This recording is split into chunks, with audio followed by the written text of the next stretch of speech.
Chemin des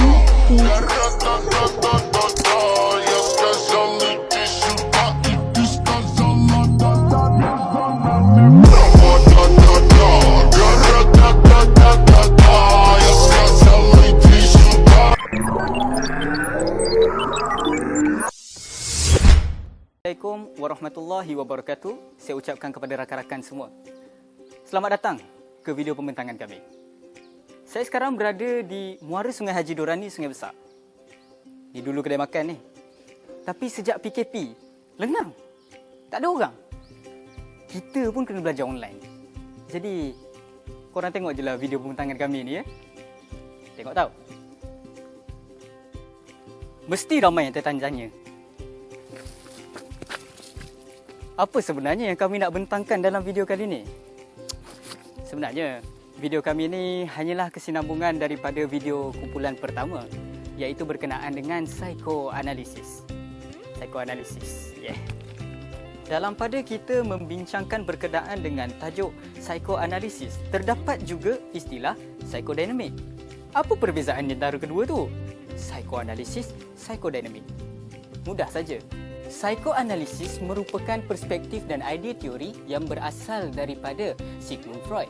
Manakala psikodinamik pula merujuk kepada perspektif dan juga idea teori yang berasal daripada Sigmund Freud dan juga para pengikutnya. Kiranya kedua-dua benda ni benda yang sama sajalah. Merupakan seorang tokoh neurologi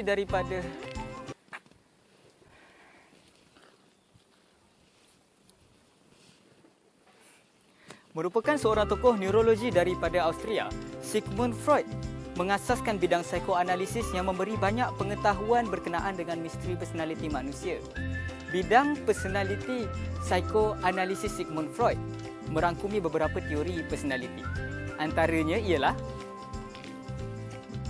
model topografi personaliti, model struktur personaliti, naluri hidup dan mati, mekanisme helah bela diri, dan juga tahap perkembangan psikoseksual. Pada subtopik kali ini, kita akan mempelajari berkenaan dengan mekanisme helah bela diri dan juga tahap-tahap perkembangan personaliti psikoseksual. Saya hanya akan memfokuskan berkenaan dengan mekanisme helah bela diri lah, yang mana di dalamnya terdapat 8 mekanisme. Tapi saya, Muhammad Danish Fikri bin Rahmat, hanya akan menerangkan berkenaan dengan 2 daripada 8 mekanisme tersebut. Yang selebihnya, saya bagi kumpulan saya lah untuk terangkan. Jadi, kita teruskan kepada yang seterusnya.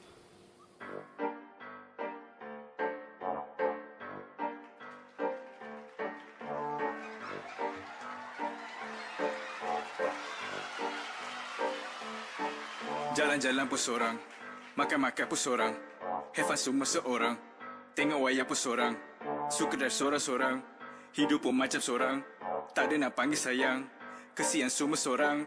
Jalan-jalan pun seorang, makan-makan pun seorang, have fun semua seorang, tengok wayang pun seorang, suka dari seorang-seorang, hidup pun macam seorang, tak ada nak panggil sayang, kesian semua seorang. Bukan tak suka bercakap, suka perhati dan diam. Kenapa lok manis senyap, tak ada mulut kena cakap. Rasa serabut bila ramai lari terus ke tempat yang lebih santai. Biar serabut, tenteram lerai. Banyak benda dalam kepala, tak tahu nak sebut macam mana. Bukannya aku semua ke apa.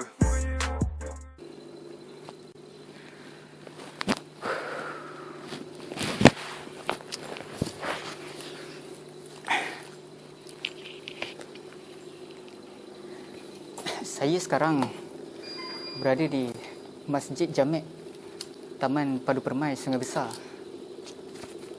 Jadi, seperti mana yang kumpulan satu telah bentang sebelum ini berkenaan dengan tajuk psikoanalisis, struktur personaliti individu yang terbahagi kepada 3 bahagian, iaitu id, ego dan superego.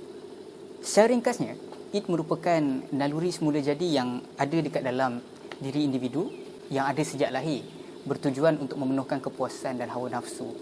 Ego pula berfungsi sebagai penyeimbang yang menyeimbangkan antara id dan juga superego di dalam diri individu. Dan benda pengalamannya tak lahir daripada sejak lahir lah. Dia datangnya daripada pengalaman dan juga pembelajaran. Super ego ni pula merupakan nilai etika dan juga moral-moral yang terdapat dalam diri individu. Dan ketiga-tiga personality ini saling berbalah untuk mendapatkan tempat di dalam diri individu yang membentuk personality.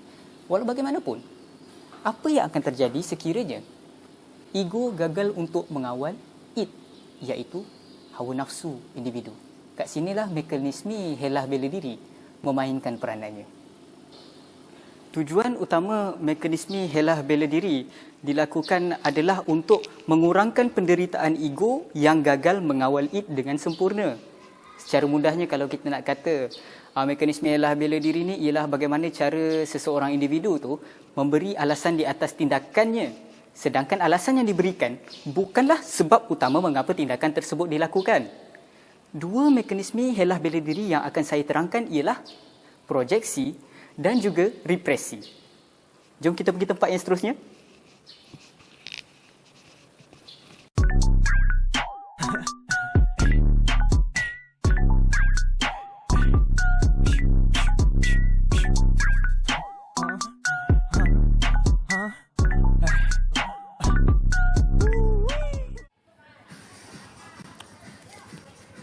Saya sekarang sedang berada di Stadium Sungai Besar.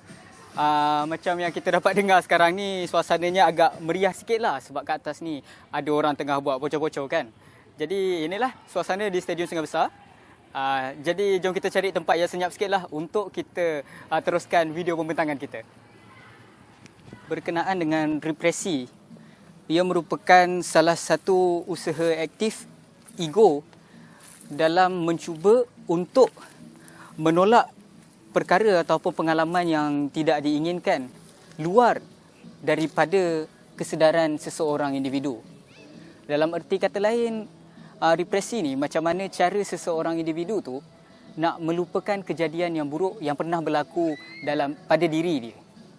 Kalau saya nak bagi contoh lah kan, bayangkan situasi di mana seorang budak lelaki ternampak ayah dia mendera ibu dia.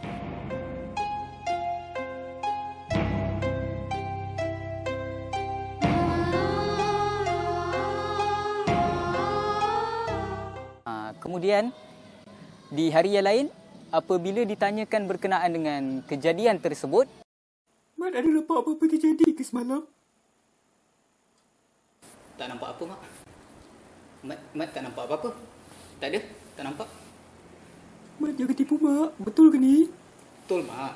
Mat tak tipu, Mat tak nampak apa-apa. Nasib baik engkau tak nampak apa-apa.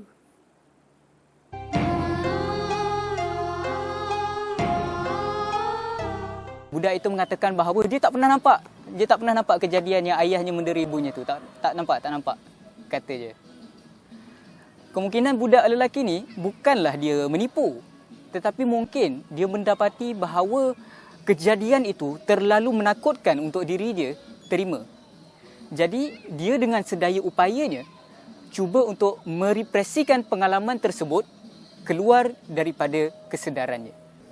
Sigmund Freud menyatakan bahawa yang setiap individu pernah menggunakan mekanisme helah bela diri, represi.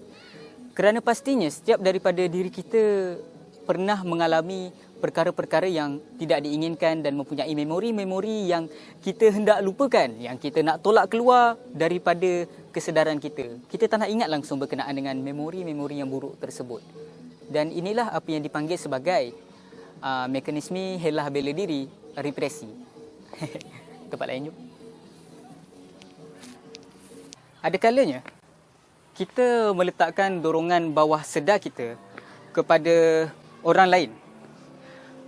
Mekanisme helah bela diri sebegini yang kita panggil sebagai projeksi, di mana ia seringkali dilakukan dengan cara membalikkan kelemahan ataupun keinginan diri kita kepada orang lain agar individu tersebut yang dipersalahkan.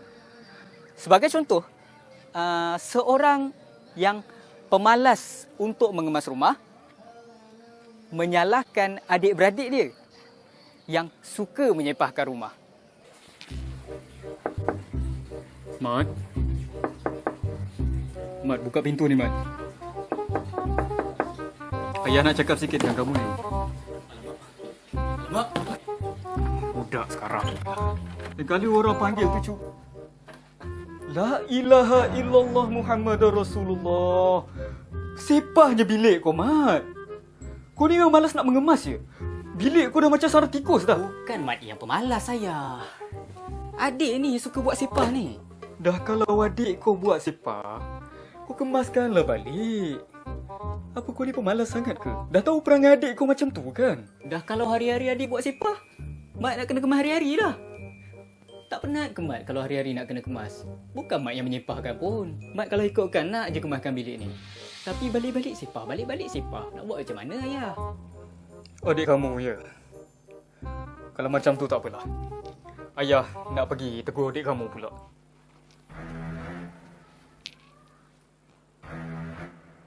Adik kamu duduk asrama. Mana ada dekat rumah. Kau tipu ayah je. Sini kau. Sini. Ayah pakai kain pelekat. Mana datang tali pinggang?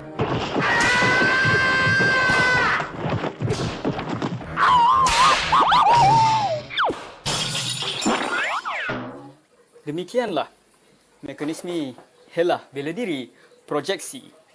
Saya serahkan kepada pembentang yang seterusnya.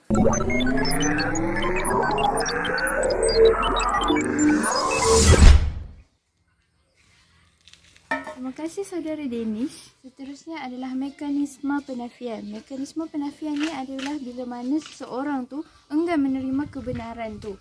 Maksudnya dia takut untuk terima benda tu sebab dia rasa benda tu mengancam dan membahayakan dia.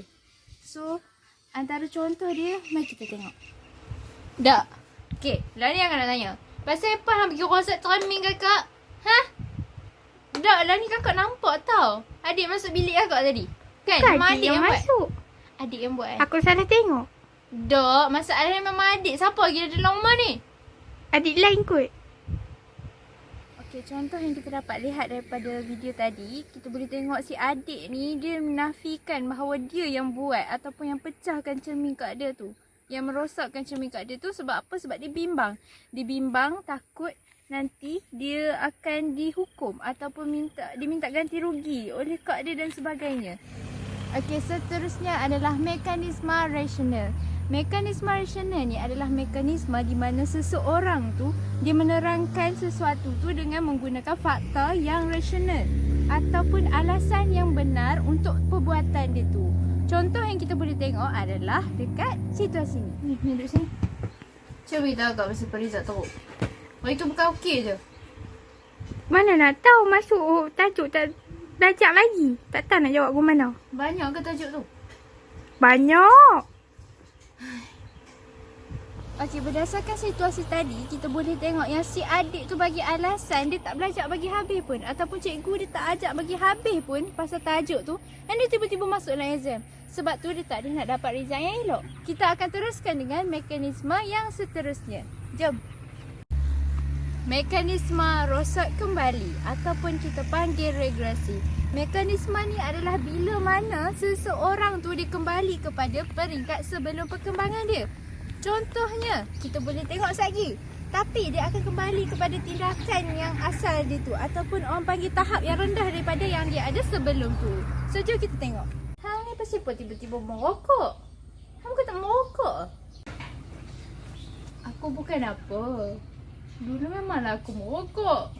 Tapi, aku berhenti dulu sebab perempuan tu. Lama dah kan tak merokok? Dah break up! Lah sebab perempuan. Amai je.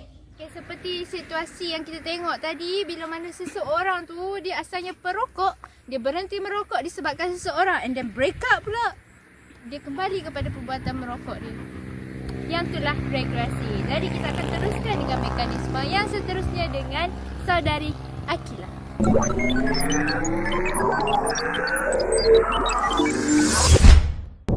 Okey, seterusnya sublimasi merupakan helah bela diri yang paling sihat.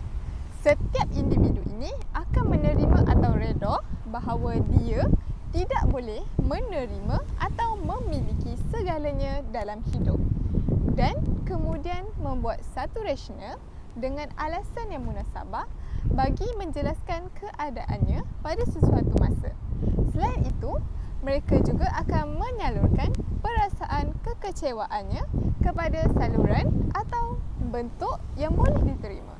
Contohnya, seseorang yang tiada atau sukar mempunyai pasangan akan menyalurkan perasaan sunyinya dengan mengisi masa kosongnya berkaraoke, bersukan atau menonton K-drama ataupun anime ataupun drama yang berepisod. Okey, seterusnya ialah pemindahan.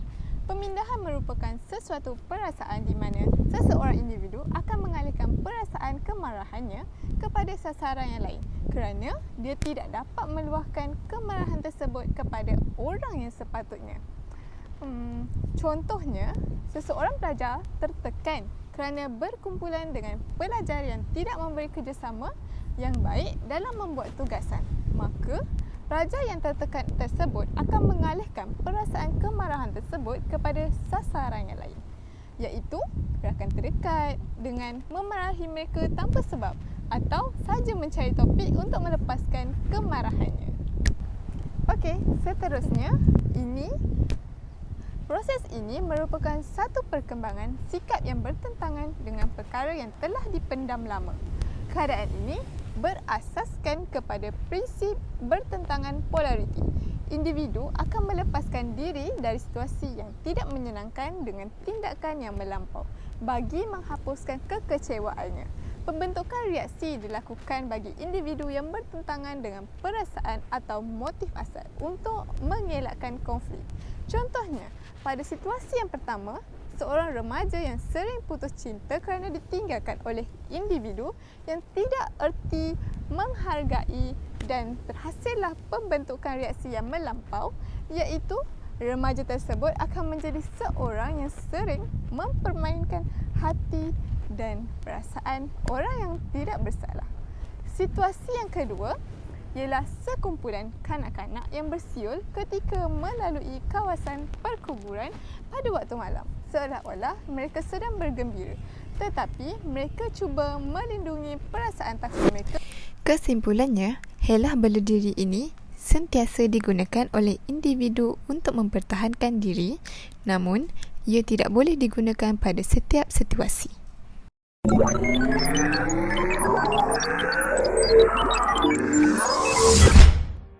Assalamualaikum warahmatullahi taala wabarakatuh. Saya Muhammad Hafiz bin Makhtar, nombor metrik 051496. Seterusnya saya akan meneruskan lagi tajuk berkaitan dengan teori perkembangan segmen Freud. Latar belakang segmen Freud, beliau merupakan seorang doktor perubatan tetapi berminat mendalami dalam bidang psikologi dan juga psikiatri. Menurut Freud, personaliti manusia terbahagi kepada 3 bahagian, iaitu id, ego dan juga superego. Penjelasan berkaitan dengan id, ego dan juga superego telah dijelaskan daripada grup pertama sebelum ini.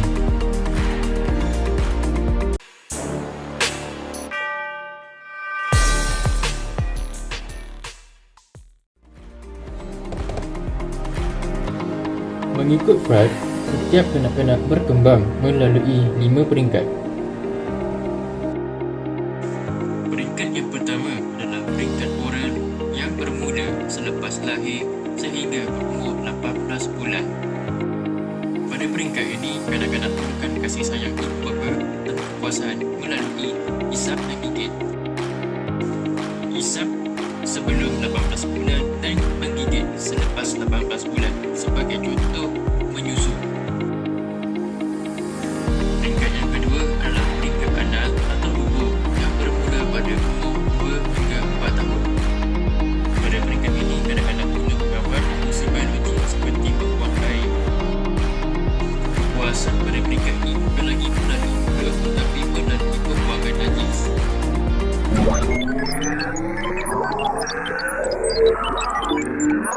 Saya Muhammad Azman akan menerangkan dalam peringkat yang seterusnya, iaitu peringkat balik ataupun kubur. Dalam peringkat ini, kanak-kanak yang mengalami adalah daripada umur 4 hingga 6 tahun. Dalam peringkat ini, kanak-kanak yang berumur 4 hingga 6 tahun akan mula memegang alat kelamin mereka, mula mempunyai perasaan terhadap ibu bapa. Sebagai contoh, kanak-kanak lelaki akan mula mempunyai perasaan terhadap ibu, iaitu dipanggil konflik Oedipus. Manakala bagi kanak-kanak perempuan pula, mereka akan berlaku persaingan terhadap ibu untuk mendapatkan perhatian daripada seorang ayah, iaitu dipanggil konflik Elektra. Oleh itu, ibu bapa haruslah memainkan peranan untuk mengawal perasaan kanak-kanak itu agar kasih sayang dapat diberi sama rata. Peringkat yang seterusnya adalah peringkat pedaman, yang di mana peringkat ini akan dialami oleh kanak-kanak yang berumur 6 hingga 12 tahun. Pada peringkat ini, kasih sayang oleh ibu bapa akan bertukar kepada rakan sebaya, yang di mana tahap ini kanak-kanak akan mula suka berkawan, suka mencari kawan dan meluangkan masa bersama kawan-kawan. Peringkat yang terakhir adalah peringkat kejantinaan. Peringkat ini akan dialami kanak-kanak yang berumur 12 tahun dan ke atas.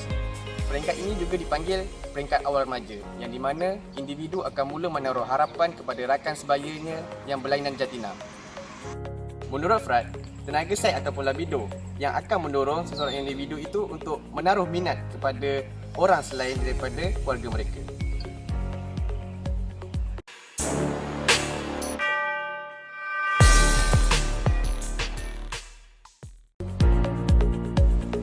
Secara kesimpulan, psikoanalisis merupakan teori yang dikembangkan oleh Sigmund Freud dalam menganalisis psikologi manusia.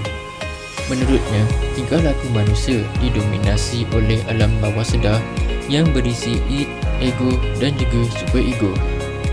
Beberapa karya besar Freud yang banyak mendapat kritikan dan tanggapan dari para ahli iaitu teori mimpi dan teori tentang seksualiti.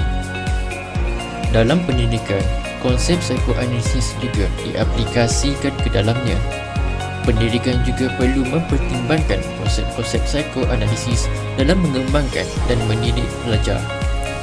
Salah satunya dengan memperhatikan konsep dari psikoanalisis yang menyatakan bahawa manusia merupakan makhluk yang memiliki keinginan dan keperluan dasar.